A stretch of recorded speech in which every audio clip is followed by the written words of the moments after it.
Good afternoon, Pankurst. This is your Friday English lesson, and what we're going to do is we're going to start by going through the text map that we went through yesterday, and it's also available on YouTube. If you look up the previous English lessons, you can watch the text map there, but I'm going to read it through now and show you the picture before we start on today's lesson. So I'm going to share my screen to show you. So here is a text map. I'm just going to make it a little bit larger for you to have a look at. There we go. I'm going to read it to you as we follow along, and then I'll show you today's lesson. So we said at the top we had our title, the electric hairbrush, and then we had these words over here that were underlined, and they were the subheadings, weren't they? So we've got introduction. The electric hairbrush was in fact a magnetic brush invented by Dr. George Scott. Next paragraph. What does it look like? The electric hairbrush was made of bristles and not electrical wires. It looked like an ordinary hairbrush, but was engraved with the inventor's name on the handle. Engraved meant that it was written in there, like in the picture over here. Next paragraph. What does it do? The electric hairbrush was said to cure baldness and help people's hair thicken and grow. It didn't hurt to use the brush, and it became very popular. Next paragraph. More information. Dr. George Scott stated that only one person could use a brush at a time. This meant that more people brought the brush with more than one person in some households. The electric hairbrush was also said to cure headaches amongst many other diseases. Did you know the oldest hairbrush is 230 years old? So that was our text map. Now we went through all of these. So today's lesson, we are having a look at writing our own paragraph for our non-chronological report. Now, can any of you remember what a non-chronological report was? I'm going to pause the video there and just have a think about what you think it could be. Okay, so we said in our live lesson this morning that a non-chronological report was an information text, and non-chronological meant it didn't have to be in any order. So we have our introduction at the beginning, but after that, it doesn't matter which order the paragraphs come in. And that's really important to remember that. And it is non-fiction, which means information. And we said that stories were fiction. So today we're going to be writing our paragraph for our report about an invention of your choice. So you can choose which invention you're going to do it about, and I'll give you some ideas in a moment. We're going to be focusing on the paragraph that's titled What It Looks Like. So do you remember that was our second paragraph? So we had our introduction about our electric hairbrush, and our second paragraph of what it looked like was about how it was made out of bristles and not electrical wires. It looked like an ordinary brush, but was engraved with the inventor's name on the handle. Okay, so I've got an example here to show you to help you with when you're writing your own one. So here, this is an example of a description of what it looks like. So when you're going to be planning this, we're going to start by doing your bullet points. So you're going to have a look at the picture of your invention, or you're going to draw your invention. You're then going to think of some bullet points. So I've thought of 4 bullet points about my penny farthing, and you're going to use that to help you with when you're writing your sentences for your paragraph. So here, it says, we'll begin by bullet pointing what we can see. So here is my penny farthing picture. And my bullet points I've got here are, got an enormous front wheel, which it has there, a tiny back wheel, which it has here, a sturdy black seat at the top, and it's similar to a bike. And then what you would do is you then use that to help you write your sentences about your penny farthing. So here, I've turned those bullet points into sentences. So my bullet points now say, the penny farthing has an enormous front wheel and a tiny back wheel. There is a sturdy black seat which sits on top of the bigger wheel. It looks similar to a bike. And you'll notice that my sentence starters are all different. I've got the penny farthing, I've got there is, I've got it looks similar to. The reason I've done that is because if I started all my sentences with the penny farthing, so if I said the penny farthing has an enormous front wheel and a tiny back wheel, The penny farthing has a sturdy black seat which sits on the top of the bigger wheel.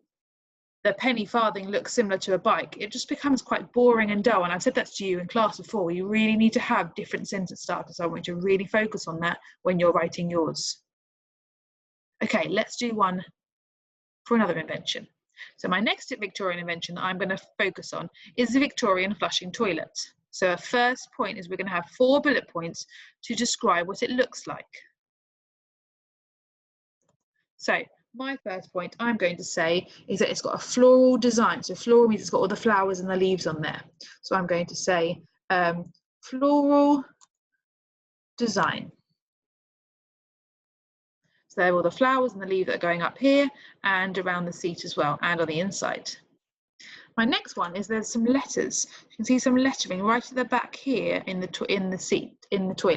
So I'm going to say clear, comma, black lettering. And the letters that are in there show where it's made or who invented it or who made that toilet. My next point I'm going to say is at the back of it, I've got some pipes. And the piping is what helped the flushing of the toilet. So I'm going to write there a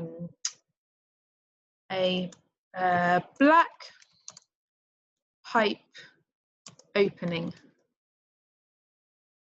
And then the last point is that I'm going to say it's very hard and smooth. So in those days, some of the toilets might be made out of clay or a type of porcelain material. So they were always very hard and smooth.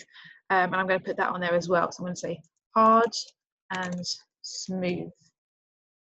Now, earlier on I said about the floral design. So a fact that we've looked up is that in the Victorian times, the more detailed and the prettier your toilet was showed how wealthy you were to other people. So some people would have really detailed and intricate designs on their toilet, and it showed to other people how rich the families were.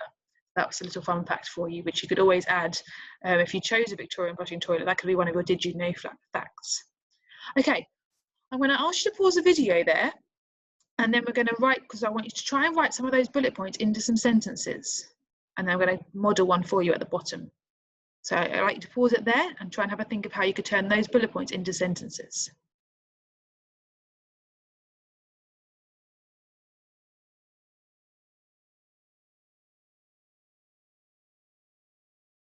Okay, we're going to go through it now, and we're going to try to write it using our bullet points to help us to write our sentences. So remember, we're going to make sure that all our sentence openers are different. So my first sentence is going to say, the Victorian flushing toilet has a beautiful, comma, intricate, comma, floral, intricate, and, sorry, didn't want to have a comma there, floral design. In that sentence, I've got Victorian with a capital V because it is an era of time and it is a proper noun. And I've got 3 adjectives. Can anyone remember what it's called when we had a list of 3? I wonder if you can remember what it's called. It was called the power of 3. So we'll try and use that into your work as well. I've used that in quite a lot of our writing now. So we have beautiful, intricate and floral design. So that's what I've used in my one. Inside the toilet, comma, there is bold, comma, black lettering, which tells you who made the toilet. I've added the word which is a conjunction, so that's adding some extra detail into it, which we've said before. I think I said that in yesterday's when we looked at relative clauses, which extends my sentence. Inside the toilet, there is bold black lettering, which tells you who made the toilet. And my last one about it being I want to do the black pipe first, don't I? So I'm going to say at the back of the toilet, comma, there is a black pipe to help the toilet flush. And then my last sentence is going to be about it being hard and smooth. So the toilets were designed to be hard and smooth. They were, oh, scroll down a little bit more. They were often made of porcelain or clay. Okay, so I've written that now. Now I'm going to read it to check it makes sense. The Victorian flushing toilet has a beautiful, intricate and floral design. Inside the toilet, there is bold black lettering which tells you who made the toilet. At the back of the toilet, there is a black pipe to help the toilet flush. The toilets were designed to be hard and smooth. Get rid of that space there. They were often made of porcelain or clay. So I'm happy with that. So I've used all my bullet points there to have that. I've got different sentence openers at the beginning of all my sentences. I've got a relative clause. I've got power of 3. I've got some adjectives. Okay, I'm happy with that. So I'm now going to go on to what I'm going to ask you to do. So you are going to choose an invention. So it could be a Victorian invention. So here's some examples. We've got the Victorian telephone, the camera, the car, or the sewing machine. And you're going to pick one of these inventions to write about.